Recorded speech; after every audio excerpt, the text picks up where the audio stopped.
Hey, everybody. Welcome to another episode of the Daily Dealer Live. I'm your host, Sam Dark, and joining me today, of course, is the great car dealership guy, Yossi.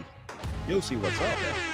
You almost got the name wrong there. I saw that. Hey, we got the sound effects. And today, Yossi, we're bringing the world the best of auto industry content anywhere online, in-store, and/or across planet Earth. A reminder, we're live streaming across all CDG social media platforms. Post your comments, all of them. We'll bring as many into today's show as we possibly can. And check out what we have coming up today, Yossi. This is a pretty cool lineup. CDG Sunday posted about the launch of Tesla's Robo-Taxi in Austin. And coming up today, a response from Elon Musk, plus a perspective from EV Auto's Alex Lawrence. Super excited to have that conversation. But first, let's dive into today's automotive headlines. Let's do it. Let's go. We're starting off today. Tesla's Robo-Taxi era has officially begun. The company launched a limited self-driving rideshare service in Austin, offering early access to a small group of influencers and investors. And we actually have one of those influencers on the show today. Rides aren't sans driver yet. A Tesla employee still sits in the passenger seat, ready to step in if needed. And the service avoids rain entirely. By the way, rain? Why rain? But this cautious rollout reflects a new tone from Tesla. After years of bold claims, Elon Musk has recently emphasized a more, quote, paranoid approach to safety. It also comes at a critical time with EV demand softening and margins under pressure. Autonomy gives Tesla a fresh narrative and a massive new market to chase. Analyst Don Ivey said the Robotaxi opportunity could double Tesla's market cap to get this $2 trillion by 2026. Meanwhile, competitors like Waymo are already have 1,500 plus vehicles deployed across 4 cities and a new partnership with Uber. Sam, in any scenario where I see the opportunity here that's bullish for dealers, it's just service once again. In any scenario, right? I don't know. We'll talk with Alex Lawrence shortly about how this is different than Waymo. And it's very different because Tesla has hundreds of thousands of vehicles on the streets that in theory, right, assuming regulatory hurdles are crossed, could be activated overnight. That's the big difference here. Waymo's growing in these very geo-fenced markets, market by market. This you're talking about, you're already in households all across the country. So you can't say that this does not pose some risk of some level of disruption, potentially to variable sales. But if and when it does get to that state, that is again more vehicles doing more miles on the road, and that's more service work. Even though it's an EV, right? It's more tires, it's more whatever. So, putting my service hat on, I don't see how, or I'll say that I'll say that conversely. I see how it really makes a lot of sense for every dealer to be thinking about tires as a loss leader, for example, or, as a way to generate more business and bring more people into stores. Yeah, fascinating. And we're going to have more on this conversation coming up with Alex. Plus, we have an industry spotlight that's revolving around this. It's an interesting opportunity, regardless of how you look at it. Waymo is way ahead of Tesla in this, by the way. The fact Tesla has to have a driver still sitting behind the wheel is fascinating, but they're making progress. So next up today, the Supreme Court dealt a blow to California's clean car agenda, ruling 7-2 that fuel companies can challenge the EPA's approval of the state's strict emissions policies. While the ruling doesn't revoke California's Clean Air Act waiver, it invites new legal challenges that could weaken or delay the state's EV targets, especially if federal policy shifts again in the future. In response, California is doubling down. Shocker. Governor Newsom issued an executive order to push forward with new EV rules, Advanced Clean Cars 3. That's a direct conflict to President Trump. And state officials are also suing to block Trump's rollback using a constitutional challenge to the Congressional Review Act. We're keeping a sharp eye on this story, but we're also keeping a sharp eye on Iran. At recording right now, there is activity, missiles in air headed towards an embassy. The country has vowed to close the Strait of Hormuz, the only sea passage from the Persian Gulf to the open ocean, and a choke point for 1/5 of the world's oil supply. Oil impacts gas prices, impacts consumer consumption. See, I think this is fascinating because tariffs, you pay once and you move on. Oil, consumers keep their eye on oil supply and fuel costs when they buy. and they make decisions about what vehicle they're going to buy based on the cost of fuel. So this could impact not Correct. only markets, but automotive. If that happens, Goldman Sachs says oil prices might rise above $100 a barrel. Gas prices in the U.S. could surge. As of yet, that has not happened, Yossi. It's funny because you texted me before the show about covering this, and I told you, I said, I don't really want to dive into like second or third order impact scenarios. It's too speculative. I want to kind of focus on the now. Literally as we're recording this, right? There's activity, so go figure. Yeah. So it's pretty Yeah. pretty timely. Timely. But Sam, what do you think if we let's just play out a very simple scenario here, but if we do see higher oil prices, right? And let's just start with like 10, 20, 30% higher. What do you think is the immediate impact to dealers in terms of sales? Right. Then the biggest difference from 0809 being that there wasn't such a big like rise or push of EVs. So I'm just curious Yeah. if you have like a quick hot take on that, or what's your opinion on that? I think it's fascinating because few in the auto industry will forget what happened in '08. Fuel prices hit $5 a gallon, gas prices did, and it collapsed your larger SUV market overnight. People were trading in SUVs at a $10,000 loss to get into those fuel efficient vehicles. To your point, it's fascinating. The market is more diversified. And I was even thinking last night Correct. as I was watching all the drama out there, Yossi, and I'm like, could this be the way to get EV adoption? Could this be the one way you get gas prices to $5, $6 a gallon, and the market naturally itself demands more out of EVs, or at least it's more diversified, putting less pressure on fuel and petrol. But all eyes are on the Strait of Hormuz. As that, does that remain open, or is that a problem? I love this graphic, by the There it way. is. You got to tell everybody It's what this is about. so if you're not watching the live stream right now, what we have on the Yeah. screen is an AI generated image that says Strait of Hormuz blowout sales event. It's Grant So, Cardone all the way, right? yeah, and the caption is if Grant Cardone was a car dealer right now. So Yeah. for those that watched the Grant Cardone episode, I'm sure hopefully you got a chuckle out of that. But if you did it, you should tune in and watch Go it because back and watch it. Yeah, yeah. yeah, it's pretty funny. So All all right, right, let's keep going. last up today in the news, Audi is reporting considering building a $6.4 billion factory in the southern U.S. to avoid ongoing Trump-era tariffs, according to German outlet Der Spiegel. The plant would likely produce high-volume models currently assembled abroad, most notably the Q5 SUV, which is currently built in Mexico. Strategically, this marks a shift towards domestic production to shield Audi from the 25% tariffs in place on imported vehicles. And they're in good company. General Motors is bringing Equinox production to Kansas and shifting Blazer assembly to Tennessee by 2027. Meanwhile, Honda is moving CRV output from Canada to Indiana and Ohio, and Nissan's reportedly considering relocating Sentra production from Mexico.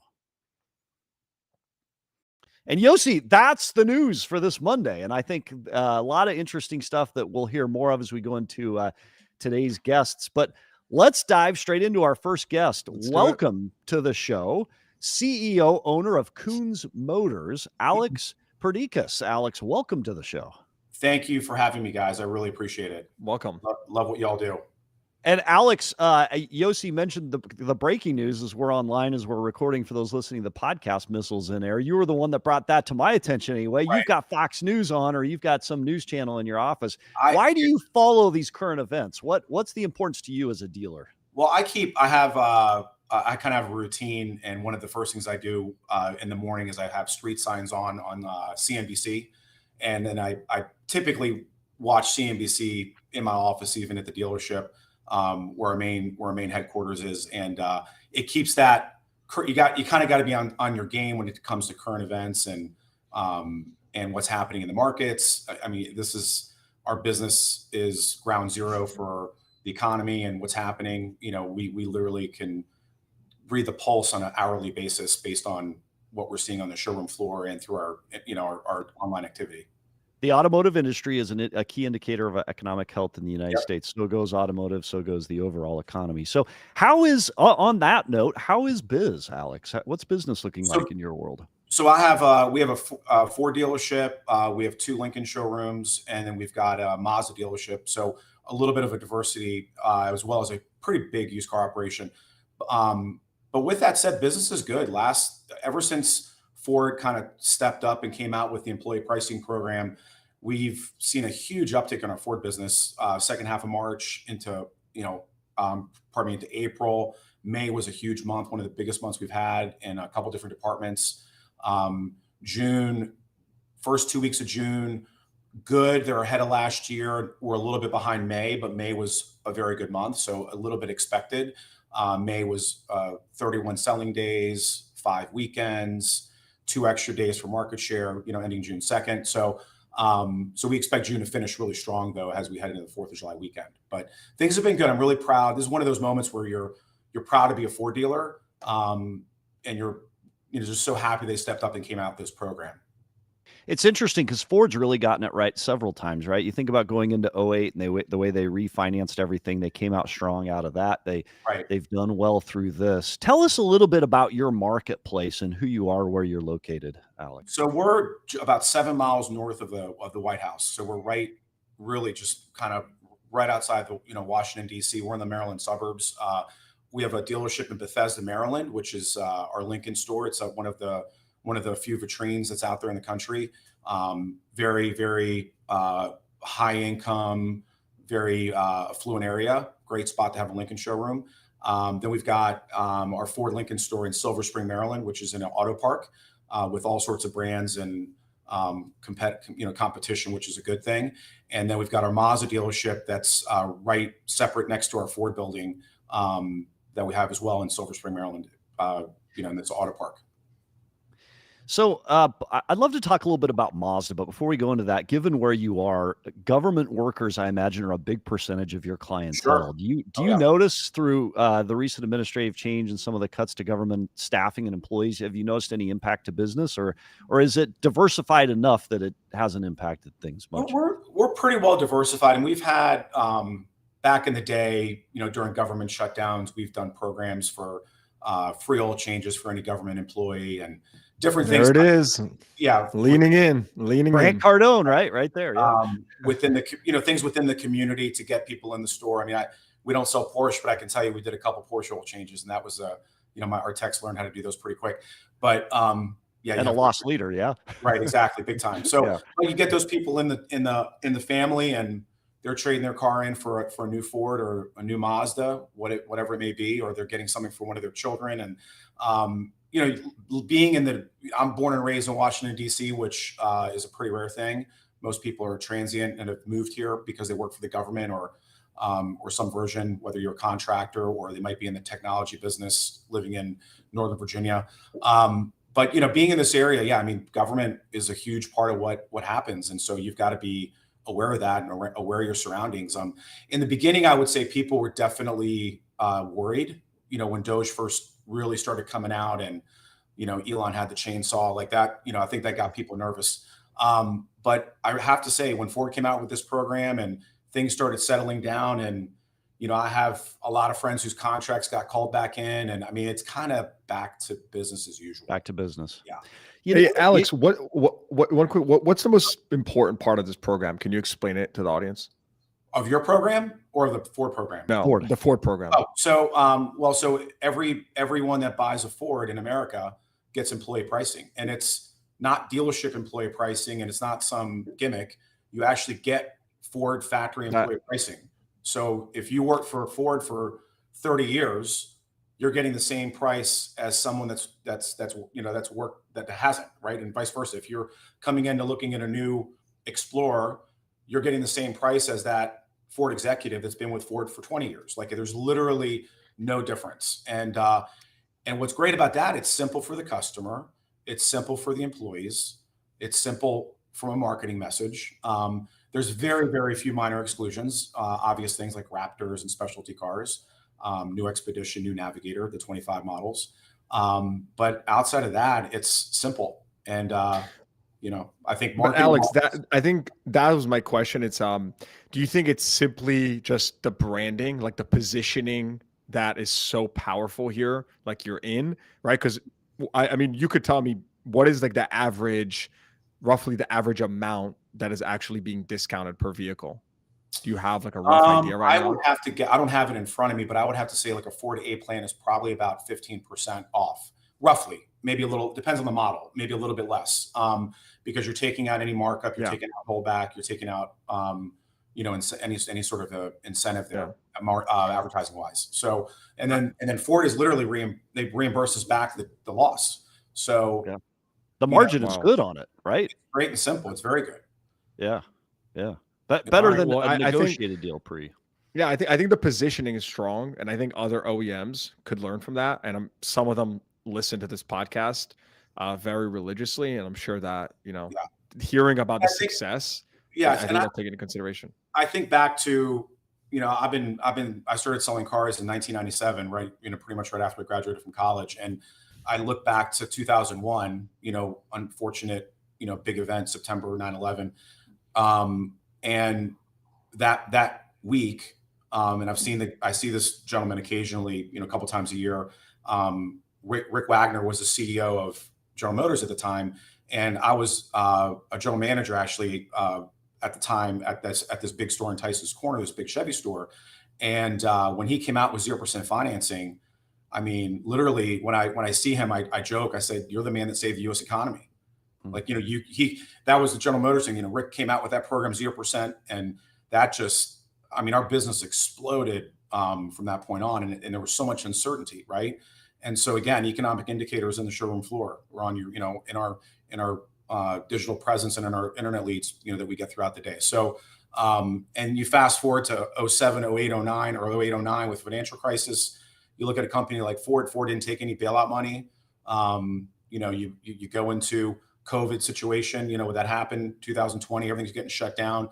We all kind of work together with a lot of the executives at Ford, coming up with different programs. They do a really good job reaching out, communicating, and getting feedback from the dealers. So, when this program came out, it's just another example, right? And Ford's positioned really, really well because they build so many cars in America. And we're the largest, in terms of manufacturer that builds cars and actually truly builds cars in America. I think it's about 80% of the sales we have. So Alex, transitioning from Ford to another OEM you represent that I think is super interesting right now in our current day, Mazda, right? Who you haven't heard a lot about, but they've made a lot of bold moves lately to reposition itself as a more premium brand. Definitely. Still wanting to keep the reputation for reliability, driver engagement. How are you seeing that strategy play out? Are customers responding differently to the OEM than they did 5-10 years ago? Yeah, I mean, the product, I was fortunate to be on dealer council with Mazda for a while, and I had an opportunity to go to Hiroshima, where their headquarters is in Japan, to do kind of an immersion program, which most people don't realize that Mazda's headquartered there. And that's a lot of their identity. So as a manufacturer, as a culture within the organization with Mazda, they really go back to those roots and how they survived those years and that time, and became the brand that they are now. And Mazda really, I was so impressed when I first visited. We went to the factory where they're building the CX-5, and I was just shocked at how much human involvement and build quality goes into what they do on the production line. Like, you're not seeing a bunch of robots, and obviously to carry the larger the engines and the body panels and so forth, that's one thing. But for watching these engines get built and these cars get put together, I was just blown away at the amount of craftsmanship and pride that all the technicians took. I mean, everything from the cleanliness of the factory floor to the way they were dressed and the way they approached their jobs. It was so impressive. So I actually came back from that trip, and I signed up for the biggest Mazda image facility we could do. And I will say, sitting in those dealer council meetings, there was kind of like a couple different directions things could have gone in a good way. Like, one was more of a motorsports direction, one was a little more of a luxury premium or an alternative to luxury direction. And the alternative, the luxury car direction, but not at the luxury car price. A premium car, but not at a premium car price, with the build quality that Mazda has, the safety ratings.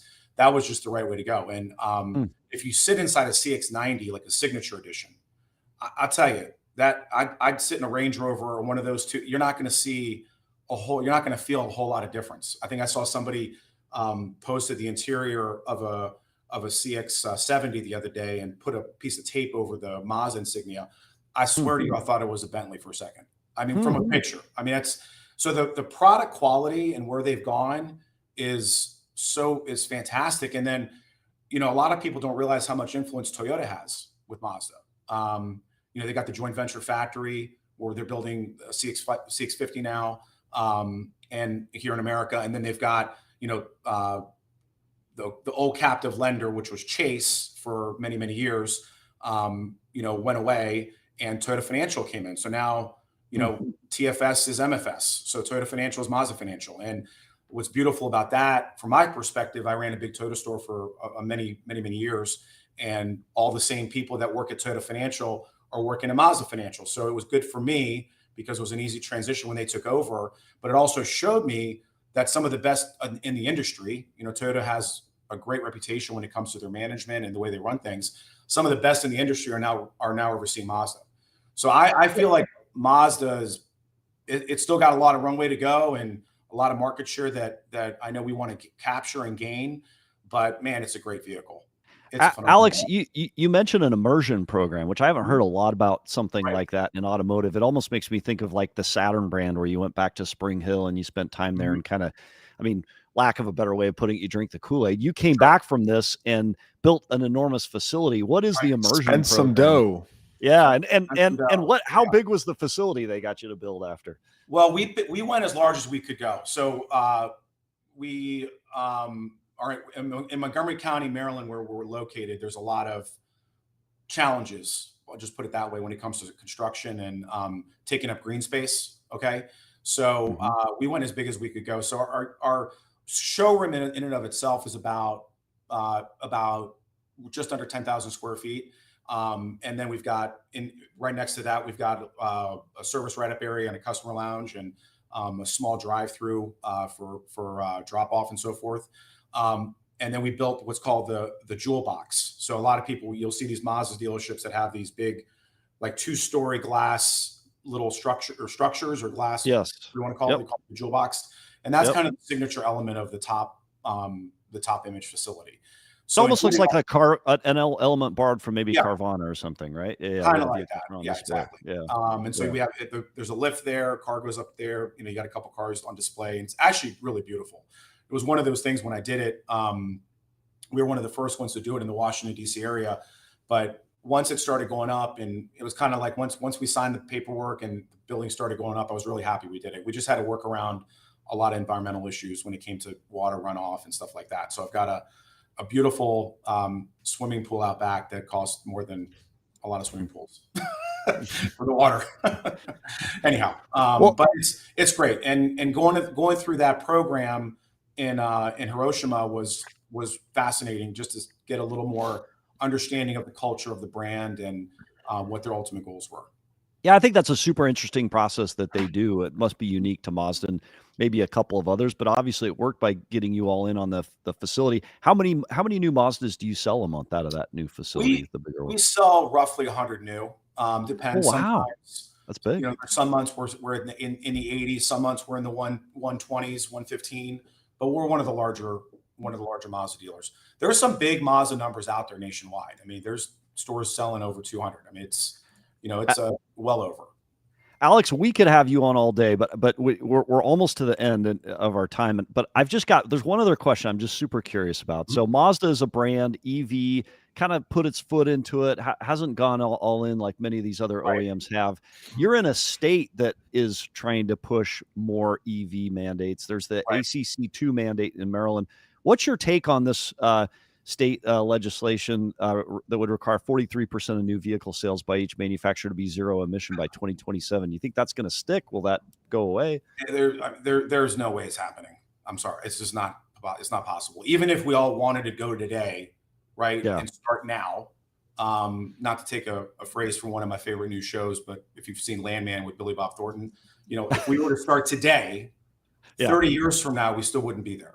So my point is, you've got so much infrastructure that has to be addressed. And I signed up for the Ford EV program when it came out. We're in Maryland. We're just north of DC. We sell a good amount of EV. We're pro EV. We're not anti EV for any reason. We were a little skeptical on the program to start with, just because we didn't see the ramp up like weren't quite sure, but we signed on. We did it. We were going for the full thing, and we had a stall because our local power company didn't even know Couldn't support it. transformer Yeah. they Yeah. could do and how they could get the wiring upgraded. I mean, it was this whole thing. So it actually, worked out in our favor because Ford reversed the whole program. But I've got friends that have done the whole thing. They spent multiple millions of dollars on these level 3 chargers, multiple. How did you feel when Ford got rid of the program after you'd invested and went all in on it? Well, we hadn't invested yet because we hadn't gotten. Okay. We couldn't get. Only thing I'd done, and we still. You lucked out. We lucked out. We did. We spent about $70,000 in deposits on these chargers. They're still sitting in a warehouse somewhere. Wow. So that's, I mean, and I think there's several of us out there watching this. I'm sure you're kind of nodding your head, probably in the same situation. So until the infrastructure is figured out, and our power company couldn't figure out the infrastructure, they couldn't figure out where to put not only what, but where and how they were going to do it.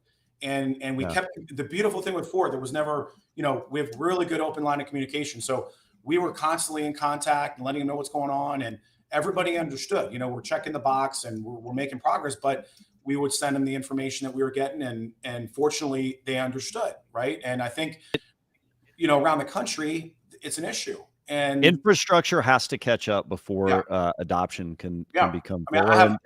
Thank goodness you didn't go all in on the investment yet. Because I have a friend that bought F-150 Lightning from us not even a month ago, and he was panicking on Saturdays, texting me. He goes, "I need an expedition," and I'm like, "What are you talking about?" And he's like, "Well, I got to drop my daughter off to her new apartment in New York, and I just did a thing, and it's going to take me."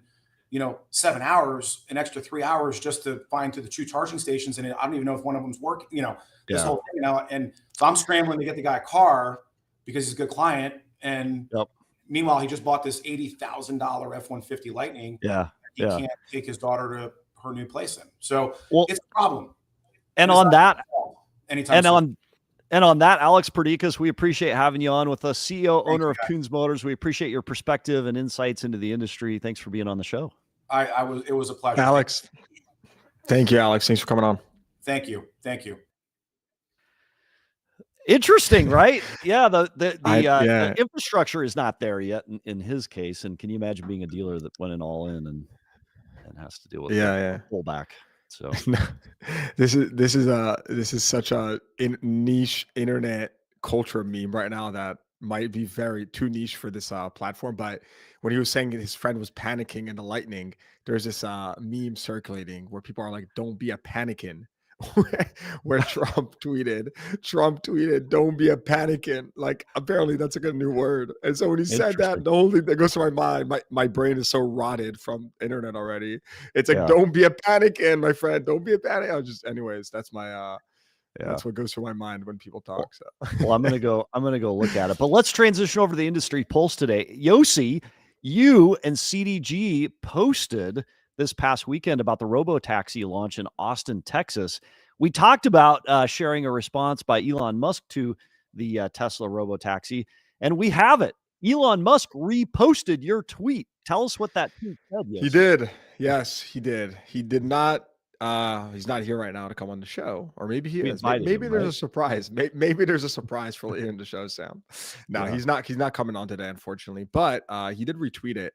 One of a few that he did retweet. So we were just talking about his Robotaxi launch, which is a pretty big deal. And like I said, we'll talk shortly more about it with Alex Lawrence, but he gave us a nice retweet, did over 1 million impressions. And the tweet pretty much just said, Tesla just launched its Robotaxi in Austin. It's the first market. It's, there is currently a human there sitting to supervise it, more out of like safety measures, but the vehicle is driving itself. And it's pretty crazy because it's something that the brand and he has talked about for a decade, and it's alive. And so let's see how this scales and how the rollout goes.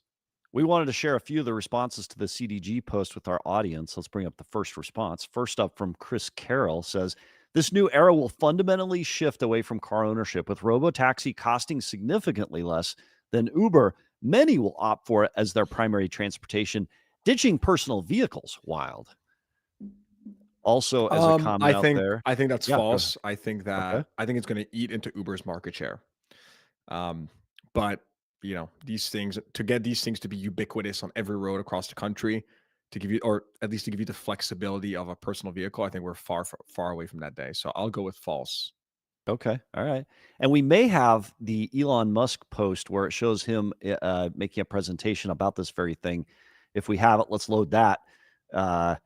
Super congratulations to the Tesla AI software and chip design teams on a successful Robotaxi launch, culmination of a decade of hard work. Both the AI chip and software teams were built from scratch within Tesla. So Yossi, I think it's super interesting. We saw a post on, I think it was on LinkedIn or on X by Musk showing a clip of him giving a speech. And he actually talks about, Yossi, how the play with Tesla and the play with Uber are two totally different plays. He said the Tesla play is more of an Airbnb, and he talks about how any consumer with a Tesla that's a Robotaxi can press a button in their app, and if they're going to be away for 2 weeks, they can send their vehicle off to service, and it can generate revenue while they're off on vacation or they don't need that vehicle, which is super fascinating because Uber does not do that. Uber requires the driver to go to work. This potentially could allow you to monetize a personal vehicle off hours, Yossi. Yeah, it's pretty funny because it taps into a trend that was really big in the 2010s, which was all about monetizing sitting assets. Think about what happened in the 2010s, right? You had Airbnb. You suddenly had, I mean, you could pretty much monetize anything that you own and Yeah. are not using full time, right? You had apps like Turo where you could rent your car. You had Swimply. I mean, all where you could rent your swimming pool, like literally everything. So this just takes it to the next level where you don't need to be involved with your vehicle. It can just go on its own. So we'll talk more with Alex about it, but it's definitely could be a very big deal. All right. Well, let's transition to our next guest, Alex Lawrence, CEO of EV Auto. Alex Lawrence, welcome to the show. Hi, guys. Good to see you again. Alex, welcome back. Yeah, always fun to be with you guys.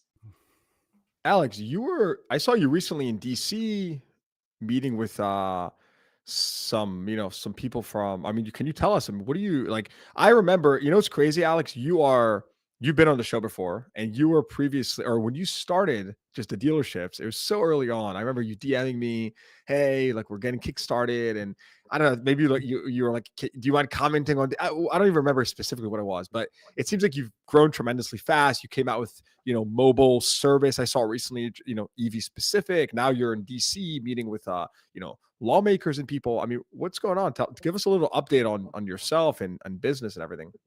Yeah. So, and I want to talk about this service comment you made for dealers because I disagree, and I'll tell you why on the opportunity for Robotaxi with service. But yeah, I mean, it's been awesome. Started the business almost 6 years ago, EV only. It'd be 6 years in December. So, kind of lived the dog years life here. It's the most volatile asset in automotive.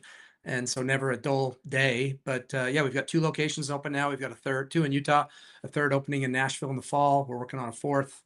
We've got mobile service, Cybertrucks and trailers here in Utah and Denver, Colorado, rolling them out in Orange County. And we've got some other adjacent businesses, as part of being a vertically integrated business with service and other businesses that will announce acquisition and things like that. So we've set a record in sales pretty much every month for the last 6 years, including last month again.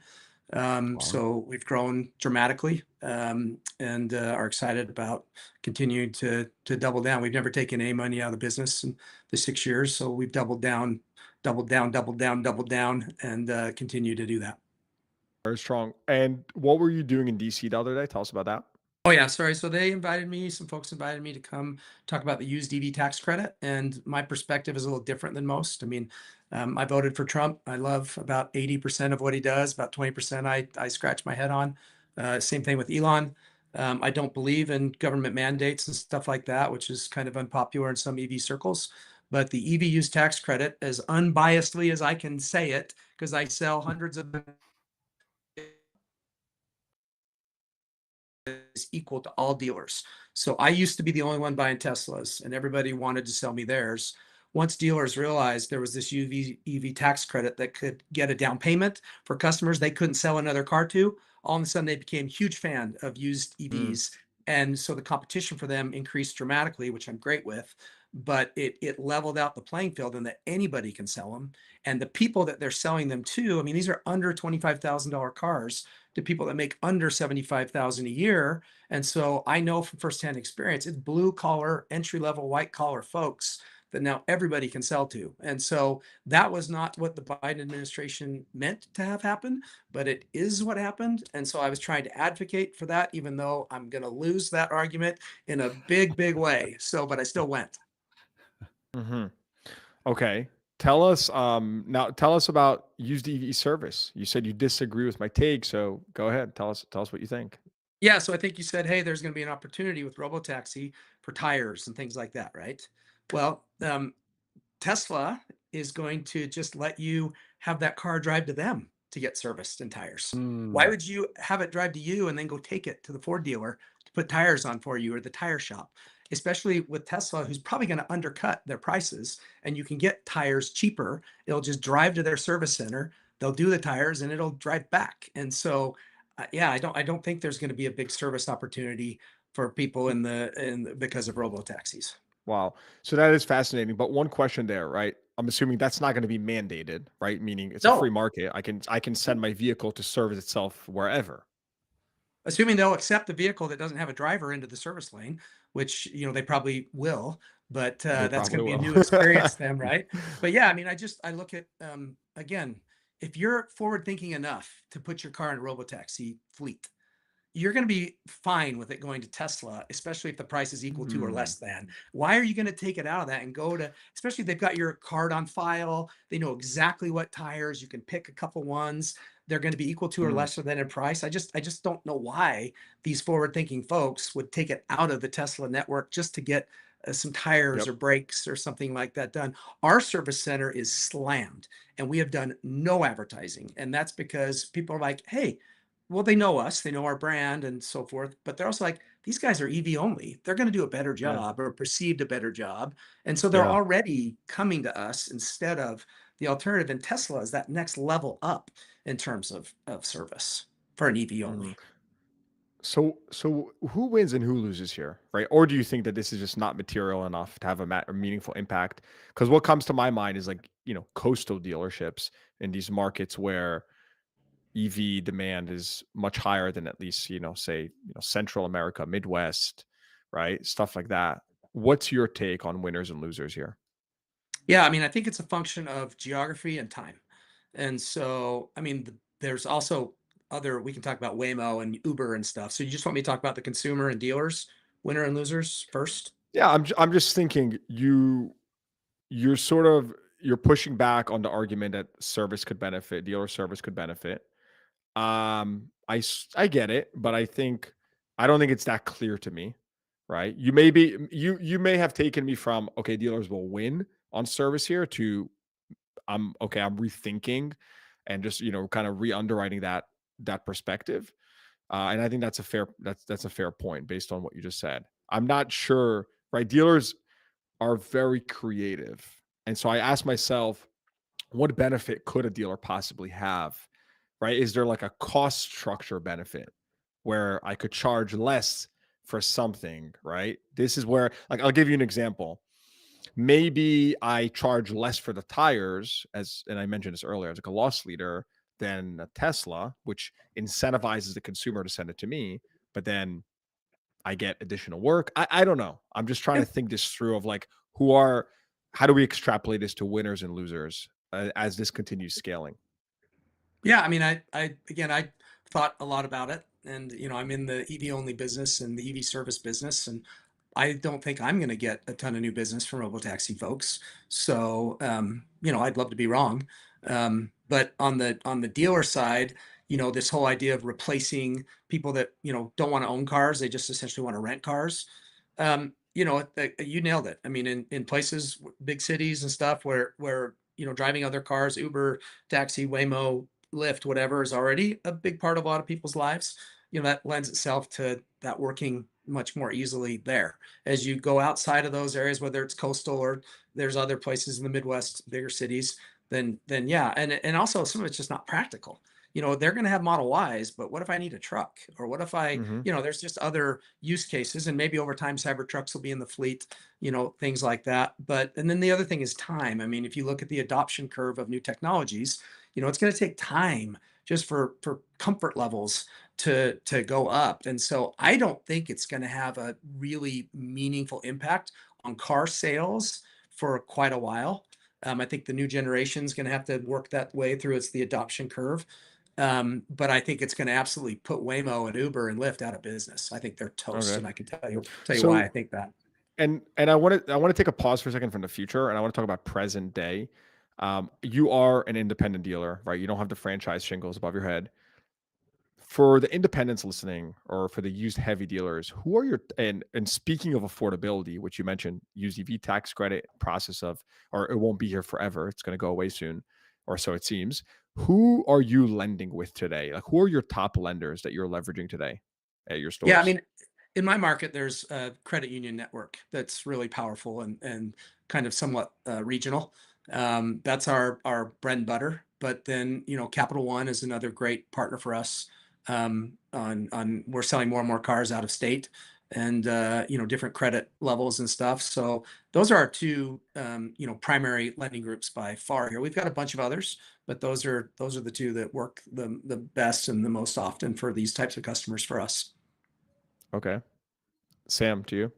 Yeah, so I'm curious when you think about Tesla and Waymo, just a couple questions on that. Tesla's way behind Waymo in terms of the self-driving technology and being fully autonomous. There's still a driver behind it.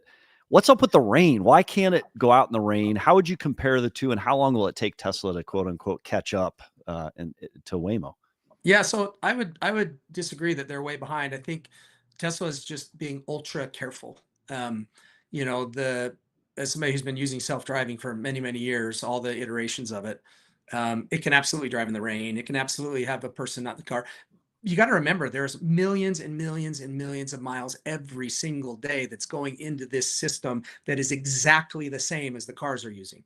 Yeah, Okay, yeah. so the learning curve is exponentially faster. And so these cars are going to get way smarter, way quicker. And you can also argue about the different technologies, radar and lidar versus Tesla Vision and stuff. And you can go back and forth on which is better. I think they're both good.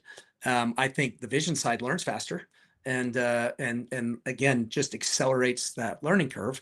And if you also, we can talk about uh, the Airbnb thing a little bit, but if you think about the costs, I mean, a Tesla can make a Robo-Taxi car for like 25,000. Waymo's cost them 100 grand. Oh So, wow. Okay. and Waymo's don't have this army of the number one selling car in the world, the Tesla Model Y, that they can turn on. Yeah, So you play those two things together, a fourth of the price, they have the millions advantage. more cars on the road, millions of more hours of learning, and the capital that Tesla has. And Waymo is screwed. And so is Yeah. Uber and Lyft. I mean, it's going to be so much cheaper than an Uber, and it's going to be so much more available. Once you get over that there's not a driver, why in the world would you make another choice? Faster, cheaper, better? I So, mean, so just because you Alex, don't like Elon? think 5 years ahead for us. 5 years from today, what does hailing an Uber or a cab look like in a Tesla world? Does this Airbnb thing take on, or what does it look like? What does the ride share look like 5 years down the Yeah. road? And blast from the past, you'll see about renting, your pools and your garages for storage. Remember, there's a big company actually that came out of Yeah. that. And so, but this is going to be so stupid easy. It's like put my car in the fleet. I'm at work every day for 8 hours. Go make me $150 while I'm sitting here. I'm not going to use the car anyway. I think the adoption for that is going to be extremely high. Why? I mean, I'm going to have a boatload of Teslas that I'm going to turn on. I'm going to have a sign in there that says this car is for sale at EV Auto. And I'm going to have it come back if somebody wants to test drive it. But in the meantime, I'm hoping to have thousands of them, That, and they're going to be making me money while they're waiting to be sold, which is unlike anything the car dealer industry has ever probably even contemplated. These um, cars making the money while they're for sale, that's kind of a mind blower. I think imagine that I think picture, you're Yossi. oversimplifying it. I mean, I think it's over. Like, the reality is margins will compress very quickly when there's a lot of competition. And will you, as a dealer, really want that car on the road after it's been reconditioned after it's been detailed, I don't think you will. So Maybe. I I think, mean, I will, but I'm there's not been normal. startups. I'm not normal. I'm gonna try it. I'm gonna put everything in there and see how it goes. There's been startups that have, come out of like, hey, dealer, let me put your vehicles on some rental platform while you're trying to sell them. But it never Yeah. really works out because a big part of the sell is I need the vehicle to be on the lot, clean, reconditioned, safe, Yeah. and ready to be sold. Yeah, but I dispute that a little bit. I love the vision of you have 100 cars sitting on your lot, and at 8 PM or whatever, all of a sudden they just march off the lot and they're running around the city delivering rides for people. And then you have a sign that says, "Hey, this vehicle brought to you by EV Auto. If you're interested in finding out more, you can actually own this vehicle." Well, Customers inside are like, yeah. "That's cool. I But want it." Sam, They press the button, complete the credit application, sign all the paperwork, and it drives them home. but that's a marketing investment, what you just said right there. I would not view that as like that goes on a separate, line on the P&L to me, in my perspective. Uh, Because that vehicle is depreciating. When you tell me that vehicle is driving around all day, it's putting on miles, Yeah, it's depreciating. Well, he So said 5 to years down the me, road too. In my defense, he said in 5 years. I mean, Yeah. that's eternity in EV Yeah. land, right? I mean, yeah, that's fair like, enough. yeah. I mean, I would throw out a fleet out there, right? Put a fleet on the road for, couple hundred vehicles, sure, but then treat it as a marketing investment. I'm pro that. But to treat it as a vehicle that's ready to be sold, I don't know. We do have to move on. We got 10 minutes left. Alex, thank you so much for coming on. You're Always always fun. a Always super, fun. super, super knowledgeable and insightful guest. And we will, we'll stay very close to this news because it's a pretty big deal for the industry. Yep. You guys lead my news feed, so I'll keep watching. Thanks for having me, guys. Thanks, All right, Alex. man. Appreciate you being Right. here. Bye. All right, let's turn to today's show. This episode of Daily Dealer is brought to you by TransUnion. TransUnion brings clarity to market chaos by delivering a 360-degree view of your customer, helping you deepen your insights, accelerate your decision-making, and better measure the impact of every marketing dollar. Speaking of marketing, and if you can figure out how to do the QR code, scan your QR code to get more information, or visit transunion.com/clarity to learn more. To TransUnion, thanks for supporting the show. All right. We've had a ton of involvement, a ton of engagement on today's show, a lot of comments. We haven't been able to share them all, but let's go to our next guest, used inventory director at Van Horn Automotive Group, Brian Wieland. Welcome to the show. What's going on, guys? Thanks for having me. Thanks for being patient as we went through this. So first of all, our signature question for the show, Brian, is how the heck is business in Wisconsin? What do you got? Good. We're seasonal here in Wisconsin, so January, February is a little bit cold and dark. March, April, May has been really good. June's been a little sluggish, but so far we're way ahead of forecast for the year. So we're really enjoying where we're at. We want to keep building upon that. Yeah. So you're the used car director at Van Horn Automotive, but you have ties to the Van Horn family. Just tell us how you fit into that, maybe in 5 seconds or so. Yeah, so my grandfather started the first dealership, a Chevrolet store, in 1966. So we're going to be coming up to 60 years here in 2026. So we're pretty excited about that. So you have a whole slew of brands, and I'm doing the lightning round because you have so much interesting information. We're getting towards the end of today's show. You have Chevy, Ford, CDJR, Hyundai, Kia, Honda, VW, Nissan, and you've got a couple of used car stores that are fully focused on used. In today, June of 2025, who's your favorite OEM in that portfolio of different brands? Let's see. Business-wise, Honda. Love Honda. Yeah. Personally, I'm a Chevy guy. Okay. And that's just because my grandfather started a Chevy dealership, so I've been partial to Chevy since I've been born. So depends. It just depends. Yeah. And then who is the most frustrating? Where would you like to see the biggest change, the biggest opportunity for improvement OEM wise? That's an easy one. So CDGR right now is really frustrating. And I know that they've identified that and they're working through it. But it took them a little bit too long to realize that they needed to make a change. And so I'm definitely most frustrated with them. Yeah. So let's, rather than going deeper into those two questions, your area of expertise is used cars, and we've got some questions for you online as it relates to that. So let's actually go to one from Dan C. I think this is really good. Do you get any of your used vehicles from Canada? You're super close in Wisconsin, going through the conversion and emissions process. And if so, what does that process look like? And there are times where it makes more sense to import Is now one of those times or not, Brian? Great question. So I actually started to travel to Canada back in 2016, and I was flying up there pretty regularly when I was a little younger, and I built a little bit of a network up there, and that's when there really wasn't a lot of Americans up there buying. So we had a really good run up until 2021. We were probably importing around 1,500 to 2,000 vehicles a year from Canada into the United States, and it was a really nice business. And then when COVID happened, kind of screwed everything up. So now we don't do as much importing anymore. We're just buying direct already in the United States. But we've been running that Canadian process for almost 10 years, and it's been awesome. And it's true, right? If you don't import it correctly, you can run into some problems. What are there predefined steps for importing it correctly so that it can be held for resale here in the US? Yeah, so I made a lot of mistakes, and that's how I learned.